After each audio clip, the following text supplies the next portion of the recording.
চাঁপাইনবাবগঞ্জ, লালমনিরহাট, নওগাঁ সহ বিভিন্ন সীমান্তে আজও পুশিনের অপচেষ্টায় বিএসএফ ৭৮ জনকে ফিরিয়ে দিয়েছে বিজিবি। ঢাকার সাথে আরও গভীর ও বিস্তৃত সম্পর্কের আশা আঙ্কারার। প্রধানমন্ত্রী তারেক রহমানের সঙ্গে সাক্ষাতে তুরস্কের পররাষ্ট্রমন্ত্রী হাকান ফিদান। প্রতিটি প্রতিষ্ঠান ধ্বংসের দ্বারপ্রান্তে, মন্তব্য মির্জা ফখরুলের। দেশকে দুর্নীতির চক্র থেকে বের করতে চায় সরকার, জানালেন তথ্যমন্ত্রী। দেখছিলেন ক্রাউন সিমেন্ট সংবাদ শিরোনাম, এবার বিস্তারিত।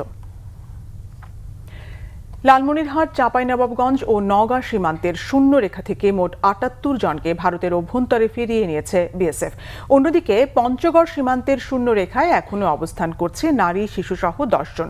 এর মধ্যেই মেহেরপুর সীমান্ত দিয়ে ৬ জন ও হিলি দিয়ে ৫ জনকে পুশ ইনের চেষ্টা করেছে বিএসএফ।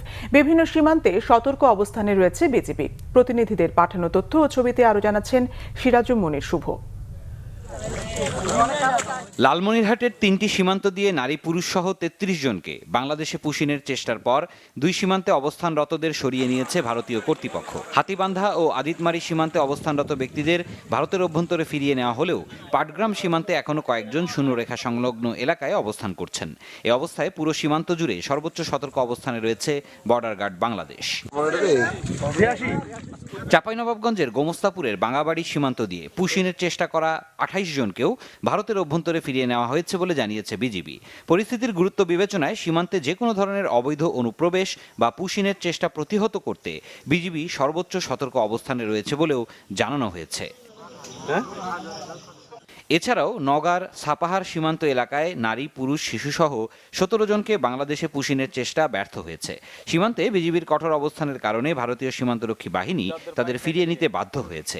শনিবার রাত ১টার দিকে বিএসএফ সদস্যরা ওই ১৭ জনকে ভারতের অভ্যন্তরে ফিরিয়ে নিয়ে যায়। এদিকে পঞ্চগড় সীমান্তে এখনও অবস্থান করছে পুশিন হওয়া নারী ও শিশুসহ ১০ জন। শুক্রবার ভোররাত থেকে সদর উপজেলার বড়বাড়ি সীমান্তের নো ম্যানস ল্যান্ডে অবস্থান করছে তারা। পুশিন হওয়াদের মধ্যে ৩ শিশু, ২ নারী ও ৫ জন পুরুষ রয়েছেন। চলমান পরিস্থিতির মাঝেই মেহেরপুরের তেঁতুলবাড়িয়া সীমান্ত দিয়ে ৯ জনকে পুশিনের চেষ্টা চালিয়েছে বিএসএফ। তবে বিজিবি ও গ্রামবাসীর বাধায় তা পণ্ড হয়েছে। ভারত থেকে ঠেলে দেওয়া ৬ জন বর্তমানে নোম্যান্স ল্যান্ডে কাঁটাতারের বেড়ার পাশে অবস্থান করছে। এই ৬ জনকে ভারতে ফেরত পাঠাতে বিজিবি পতাকা বৈঠক করতে বিএসএফকে চিঠি দিয়েছে। পুশিনের চেষ্টা হয়েছে হিলি সীমান্তেও। ভারতীয় ৫ জন নাগরিককে ঠেলে পাঠানোর চেষ্টা করেছে বিএসএফ, তবে রুখে দিয়েছে বিজিবি। শনিবার ভোরে ঘাসুরিয়া সীমান্তে এ ঘটনা ঘটে, নিশ্চিত করেছে জয়পুরহাট ২০ বিজিবি। এ সীমান্তে অবৈধ পুশিন ঠেকাতে বিজিবির পাশাপাশি আনসার বাহিনীর সদস্যরাও কাজ করছেন। সিরাজুম মনির শুভ, বাংলা ভিশন নিউজ ডেস্ক। প্রধানমন্ত্রী তারেক রহমানের সঙ্গে সৌজন্য সাক্ষাৎ করেছেন সফররত তুরস্কের পররাষ্ট্রমন্ত্রী হাকান ফিদান। সাক্ষাৎকালে দুই দেশের পারস্পরিক স্বার্থ সংশ্লিষ্ট বিভিন্ন বিষয় নিয়ে আলোচনা হয়। রাজধানীর তেজগাঁওয়ে প্রধানমন্ত্রীর কার্যালয়ে এই সাক্ষাৎ অনুষ্ঠিত হয়। বাংলাদেশের সঙ্গে দীর্ঘস্থায়ী অংশীদারিত্বকে আরও গভীর করার পাশাপাশি বিস্তৃত পরিসরে উন্নীত করতে আগ্রহী তুরস্ক। দৃঢ় ভিত্তির উপর গড়ে ওঠা সম্পর্ককে এগিয়ে নিতে, বিশেষ করে প্রতিরক্ষা শিল্পে সহযোগিতা বাড়ানোর উপর জোর দিচ্ছে আঙ্কারা। ৩ দিনের বাংলাদেশ সফরে এসে ঢাকা আঙ্কারা সম্পর্কের ভবিষ্যৎ নিয়ে এসব কথাই বলেছেন তুরস্কের পররাষ্ট্রমন্ত্রী হাকান ফিদান। স্বাস্থ্য, শিক্ষা ও মানবিক সহযোগিতার পাশাপাশি রোহিঙ্গা সংকটে পাশে থাকার কথাও জানান সফররত তুরস্কের পররাষ্ট্রমন্ত্রী। প্রধানমন্ত্রী তারেক রহমান এবং তার সরকারকে সহায়তা করার জন্য সবার প্রতি আহ্বান জানিয়েছেন ইরানের রাষ্ট্রদূত জালিল রহিম জাহানাবাদী। সবাই সহায়তা করলে বাংলাদেশ পুনর্গঠিত হবে বলেও মন্তব্য করেন তিনি। বাংলাদেশে ইরান যুদ্ধের প্রভাব নিয়ে আয়োজিত সেমিনারে এসব কথা বলেন ইরানের রাষ্ট্রদূত। তিনি বলেন, তারেক রহমানের হাতে মুসা নবীর লাঠি নেই যে সেই লাঠি দিয়ে বাড়ি দিলে সব সমস্যার সমাধান হয়ে যাবে। পার্লামেন্ট সহ সবার তারেক রহমান সরকারকে সহায়তা করার কথা বলেন জালিল রহিম জাহানাবাদী। হরমুজ প্রণালীতে আটকে থাকা বাংলাদেশি জাহাজ ছাড়াতে কূটনৈতিক তৎপরতা অব্যাহত রয়েছে বলেও জানান তিনি। হরমুজ প্রণালী দিয়ে বাংলাদেশি জাহাজ যাতে সহজে চলাচল করতে পারে সেজন্য ইরান সরকারকে জোর দিয়ে বলেছেন বলে জানান দেশটির রাষ্ট্রদূত। তিনি হুঁশিয়ারি দেন, ইরান পরাজিত হলে আমেরিকা, ইসরায়েল পরবর্তীতে তুরস্ক, পাকিস্তান, মিশর সহ অন্যান্য মুসলিম দেশ আক্রমণ করবে। সেমিনারে সাবেক উপদেষ্টা, অবসরপ্রাপ্ত ব্রিগেডিয়ার জেনারেল সাখাওয়াত হোসেন সহ অন্যান্যরা বক্তব্য রাখেন। বাজেট অধিবেশন শুরু হচ্ছে রবিবার। এর আগের দিন আজ সংসদীয় দলের সভায় বসেছে সরকারি দল বিএনপি। প্রধানমন্ত্রী ও সংসদ নেতা তারেক রহমানের সভাপতিত্বে সরকার দলীয় সংসদীয় দলের সভা চলছে।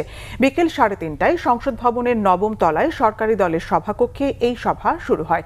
কোরআন তিলাওয়াতের মাধ্যমে এই সভা শুরু হয়। চিফ হুইপ নুরুল ইসলাম মনির সঞ্চালনায় বিএনপি মহাসচিব, স্থানীয় সরকার মন্ত্রী সহ সরকারি দলের সংসদ সদস্যরা উপস্থিত রয়েছেন। রবিবার বিকেলে ত্রয়োদশ জাতীয় সংসদের বাজেট অধিবেশন বসবে। আগামী 11 জুন সংসদে 2026-27 অর্থ বছরের বাজেট উপস্থাপন করবেন অর্থমন্ত্রী আমির খসরু মাহমুদ চৌধুরী। প্রধানমন্ত্রী তারেক রহমানের সভাপতিত্বে 25 কোটি বৃক্ষরোপণ কর্মসূচির উদ্বোধন উপলক্ষে কর্মপর্যায় ভিত্তিক জলবায়ু বার্তা ও বিশ্ব পরিবেশ দিবসের কর্মসূচি সংক্রান্ত একটি বৈঠক অনুষ্ঠিত হয়েছে। রাজধানীর তেজগাঁওয়ে প্রধানমন্ত্রীর কার্যালয়ে শনিবার সকালে এই বৈঠক অনুষ্ঠিত হয়। বৈশ্বিক জলবায়ু পরিবর্তন মোকাবিলায় বাংলাদেশের করণীয় বিষয়ে বৈঠকে আলোচনা হয়। পরে প্রধানমন্ত্রী তারেক রহমানের সভাপতিত্বে স্বাস্থ্য মন্ত্রণালয়ের জন্য দেশীয় প্রযুক্তিতে অ্যাম্বুলেন্স তৈরি সংক্রান্ত সভা অনুষ্ঠিত হয়েছে। ঢাকাকে বাসযোগ্য মনে করেন না বিএনপি মহাসচিব ও এলজিআরডি মন্ত্রী মির্জা ফখরুল ইসলাম আলমগীর। তিনি বলেন, এই শহরের নিঃশ্বাস নেওয়ার অবস্থা নেই। প্রত্যেকটি প্রতিষ্ঠান ধ্বংসের দ্বারপ্রান্তে। এই অবস্থা থেকে বের হতে না পারলে বসবাস করতে পারবেন না কেউ। কাঠামোগত পরিকল্পনাগুলোকে বাস্তবায়নের তাগিদ দেন এলজিআরডি মন্ত্রী। ঢাকা দক্ষিণ সিটি কর্পোরেশনের নতুন উদ্যোগ দক্ষিণের জানালার উদ্বোধন করে এসব কথা বলেন বিএনপি মহাসচিব। তিনি জানান, বর্তমান সরকার এমন একটি শহর গড়ে তুলতে চায় যাতে নাগরিকেরা সব সুযোগ সুবিধা পায়। জলাবদ্ধতা দূর করতে প্রয়োজনীয় ব্যবস্থা নেওয়া, পানি বিশুদ্ধ করা, যে কোনো দুর্যোগের পর জরুরি উদ্ধার তৎপরতা, বুড়িগঙ্গা, তুরাগ সহ ঢাকার চারপাশের নদীগুলো ড্রেজিং করা সহ নাগরিক সব সুবিধা বাড়ানোর কথা বলেন স্থানীয় সরকার মন্ত্রী। 63 সাল থেকে কলেজে পড়াশোনা, ঢাকা কলেজে পড়তে এসেছি। তখন যে ঢাকা শহর ছিল, সেই ঢাকা শহর আর এখন ঢাকা শহরে আকার আসার পথ স্বাভাবিক। মানুষ বেড়েছে, নগরায়ন বেড়েছে, সবকিছু বাড়বে, কিন্তু পরিকল্পিত হবে কিছু হয় না। আপনার ড্রেনেজ নেই বললেই চলে। ড্রেনেজ যেগুলো তৈরি করা হয় হাজার হাজার কোটি টাকা ব্যয় করে, সেই ড্রেনেজগুলোতে পানি নির্গমন হয় না। এটার প্রবলেমস। এইগুলো আমাদের প্রশাসক সাহেব এসছেন, এরপর ইলেকশন তো হবেই, কারণ সিটি কর্পোরেশন ইলেকশন হতে হবে। যারা দায়িত্বে আসবেন তারা এই বিষয়গুলোকে সিরিয়াসলি দেখবেন। আমি এটুকু বলতে পারি যে আমাদের মন্ত্রণালয় থেকে আমরা এটাকে অত্যন্ত গুরুত্বের সঙ্গে আমরা দেখতে চাই।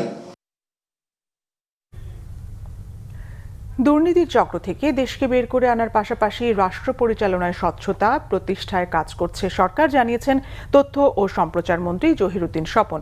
সচিবালয়ে বিদ্যুৎ জ্বালানি পরিস্থিতি নিয়ে আয়োজিত সংবাদ সম্মেলনে কথা বলেন তথ্যমন্ত্রী। বলেন, দুর্নীতি ও মানি লন্ডারিং সহ বিগত সরকারের সময়কার নানা অপরাধের বোঝা বর্তমান সরকারকেই বহন করতে হচ্ছে। আগের সরকারগুলো আমদানি নির্ভর নীতিকে বেশি গুরুত্ব দিয়েছে। উৎপাদনমুখী নীতি গ্রহণ করলে বিদ্যুৎ ও জ্বালানি খাতে বর্তমান সংকটময় পরিস্থিতি তৈরি হতো না বলেও মনে করেন জহিরুদ্দিন স্বপন। প্রধানমন্ত্রীর তথ্য ও সম্প্রচার উপদেষ্টা ডাক্তার জাহিদুর রহমান বলেন, 0 থেকে 75 ইউনিট পর্যন্ত বিদ্যুৎ ব্যবহারকারী গ্রাহকদের ক্ষেত্রে বিদ্যুতের দাম বাড়ানো হবে না। এই সিদ্ধান্তের ফলে নিম্ন ও নিম্ন মধ্যবিত্ত গ্রাহকেরা সরাসরি উপকৃত হবেন। জানান, বাংলাদেশ এনার্জি রেগুলেটরি কমিশনের শুনানির মাধ্যমে বিদ্যুতের দাম বাড়ানো হলেও সরকারের সিদ্ধান্ত অনুযায়ী প্রায় 65% গ্রাহকের ক্ষেত্রে কোনো দাম বাড়বে না, বরং আগের দামেই বহাল থাকবে।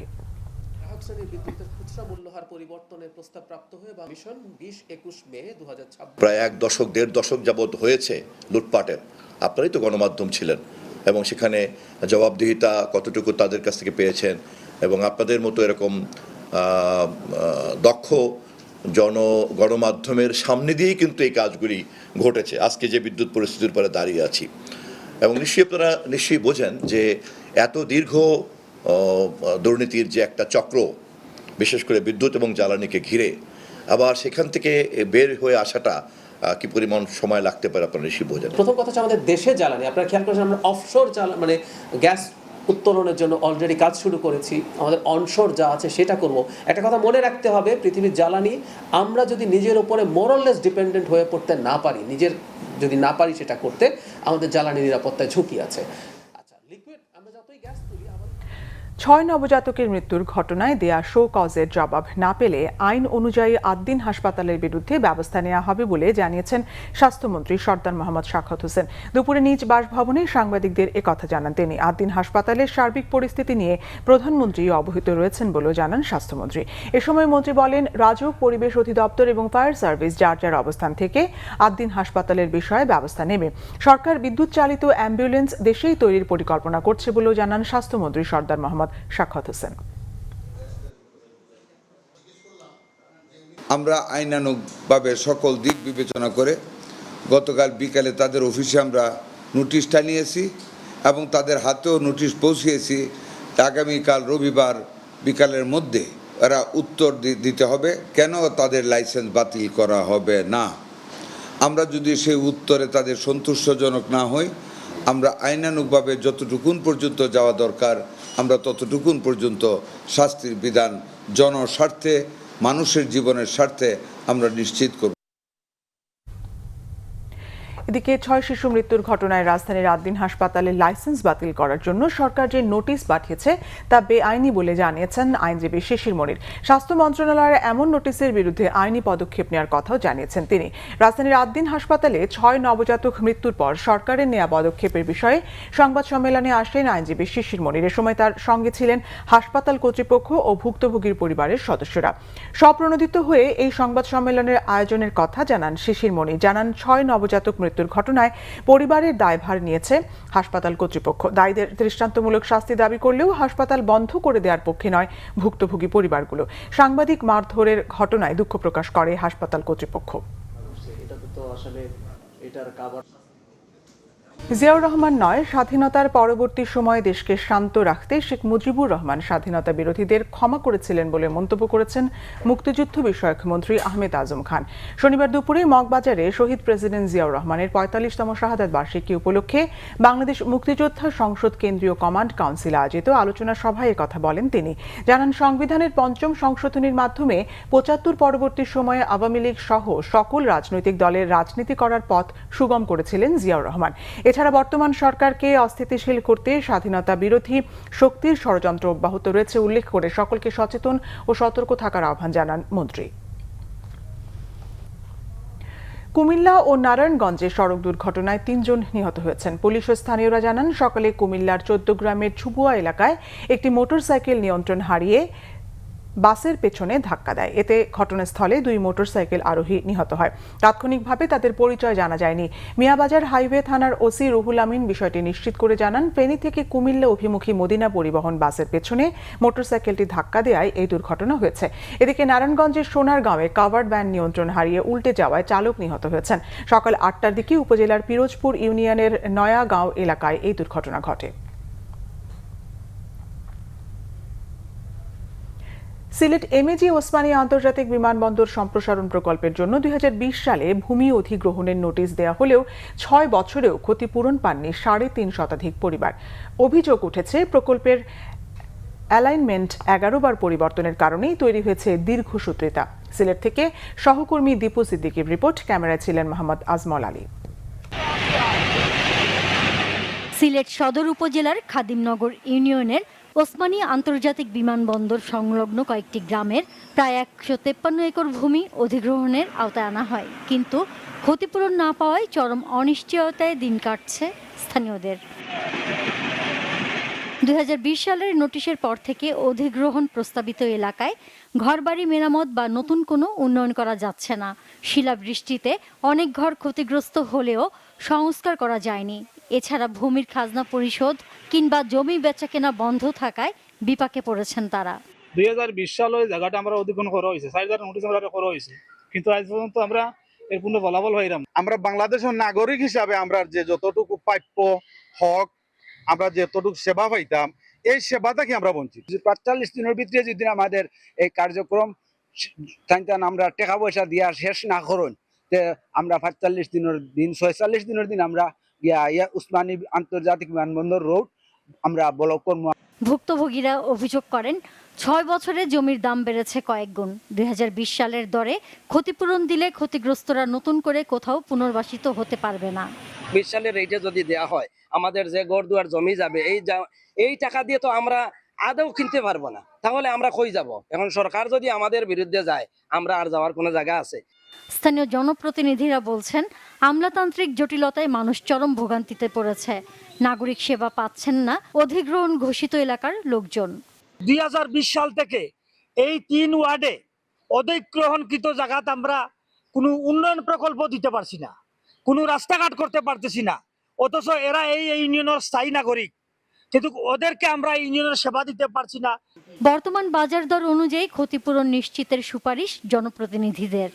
যত দ্রুত সম্ভব বর্তমান বাজার রেটের সাথে সামঞ্জস্য রেখে জমি এবং এই ভবনের মূল্য নির্ধারণ করে যাতে ক্ষতিগ্রস্ত মানুষদেরকে দেওয়া হয়।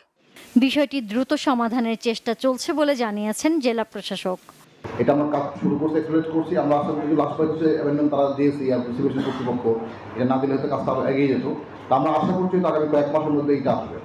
বর্তমান বাজার দর অনুযায়ী ক্ষতিপূরণ শিগগিরই নিশ্চিত না হলে কঠোর আন্দোলনের হুঁশিয়ারি ভুক্তভোগীদের।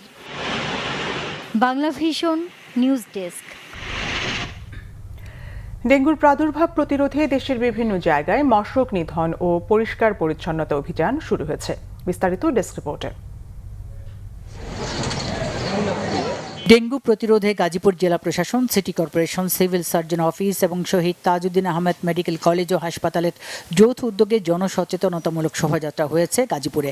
পরে এক সংক্ষিপ্ত সমাবেশে প্রধান অতিথি গাজীপুরের জেলা প্রশাসক মোহাম্মদ নুরুল করিম ভূঁইয়া বলেন, ঝোপঝাড় ও জমে থাকা পানিতেই লুকিয়ে আছে ডেঙ্গু। ডেঙ্গু প্রতিরোধে নাগরিক সচেতনতার উপর গুরুত্ব আরোপ করেন তিনি। ডেঙ্গুর প্রভাব রোধ ও জনসচেতনতা বাড়াতে ময়মনসিংহে বিশেষ পরিষ্কার পরিচ্ছন্নতা অভিযান ও সচেতনতামূলক র্যালি করেছে ময়মনসিংহ সিটি কর্পোরেশন। সকালে সিটি কর্পোরেশন চত্বর থেকে র্যালিটি শুরু হয়ে নগরীর প্রধান সড়কগুলো ঘুরে টাউন হলে গিয়ে শেষ হয়। সিটি কর্পোরেশনের প্রশাসক রোকনুজ্জামান রোকনের নেতৃত্বে এতে প্রধান অতিথি ছিলেন বিভাগীয় কমিশনার এস.এম. হুমায়ুন কবির সরকার। ডেঙ্গু প্রতিরোধে জনসচেতনতা বাড়াতে রাজশাহী সিটি কর্পোরেশনের উদ্যোগে র্যালি হয়েছে। নগর ভবনের সামনে থেকে র্যালিটি শুরু হয়। এতে প্রধান অতিথি ছিলেন রাজশাহী সিটি কর্পোরেশনের প্রশাসক মাহফুজুর রহমান লিটন। র্যালি শেষে নগর ভবন চত্বরে সংক্ষিপ্ত সমাবেশে বক্তব্য দেন রাজশাহী সিটি কর্পোরেশনের প্রশাসক। বরিশাল সিটি কর্পোরেশনের উদ্যোগে জনসচেতনতা র্যালি ও পরিষ্কার পরিচ্ছন্নতা অভিযান পরিচালিত হয়। র্যালিটি সিটি কর্পোরেশন থেকে বের হয়ে শহর ঘুরে আবার নগর ভবনে গিয়ে শেষ হয়। এতে সভাপতিত্ব করেন বরিশাল সিটি কর্পোরেশনের প্রশাসক অ্যাডভোকেট বিলকিস আক্তার জাহান শিরিন। ডেঙ্গুর প্রাদুর্ভাব রোধে মশক নিধন ও পরিষ্কার পরিচ্ছন্নতা অভিযান শুরু করেছে ব্রাহ্মণবাড়িয়া পৌরসভা। সকালে শহরের পাওয়ার হাউস রোড এলাকায় এই কার্যক্রমের উদ্বোধন করেন ব্রাহ্মণবাড়িয়া জেলা প্রশাসক মোহাম্মদ আবু সাইদ। উদ্বোধনী কার্যক্রমের অংশ হিসেবে এলাকায় ময়লা আবর্জনা পরিষ্কার করা হয় এবং মশক নিধনে স্প্রে করা হয়। গাইবান্ধায় সকালে জেলা প্রশাসনের আয়োজনে শহরের স্বাধীনতা চত্বর থেকে একটি বর্ণাঢ্য শোভাযাত্রা বের হয়ে শহরের প্রধান সড়কগুলো ঘুরে পৌর পার্কে গিয়ে শেষ হয়। ঝিনাইদহে ডেঙ্গু নিয়ন্ত্রণে জনসচেতনতা বাড়াতে র্যালি ও আলোচনা সভা হয়েছে। জেলা প্রশাসনের আয়োজনে সকালে শহরের পানি উন্নয়ন বোর্ডের সামনে থেকে র্যালিটি বের হয়। এতে সরকারি বিভিন্ন দপ্তর সহ সামাজিক ও স্বেচ্ছাসেবী সংগঠনের সদস্যরা অংশ নেন। পরে জেলা প্রশাসকের সম্মেলন কক্ষে হয় আলোচনা সভা। খাগড়াছড়িতে ডেঙ্গু প্রতিরোধে পরিষ্কার পরিচ্ছন্নতা অভিযান ও জনসচেতনতামূলক শোভাযাত্রা হয়েছে। সকালে খাগড়াছড়ি জেলা সদর হাসপাতাল চত্বরে বিভিন্ন সড়ক ঘুরে আসে শোভাযাত্রাটি। পরে বিভিন্ন ওয়ার্ডে রোগী, স্বজন ও পথচারীদের ডেঙ্গু প্রতিরোধ শীর্ষক লিফলেট বিতরণ করা হয়। Bangla vision news desk. সংবাদ শেষ করব ক্রাউন সিমেন্ট শিরোনামগুলো আরেকবার জানিয়ে।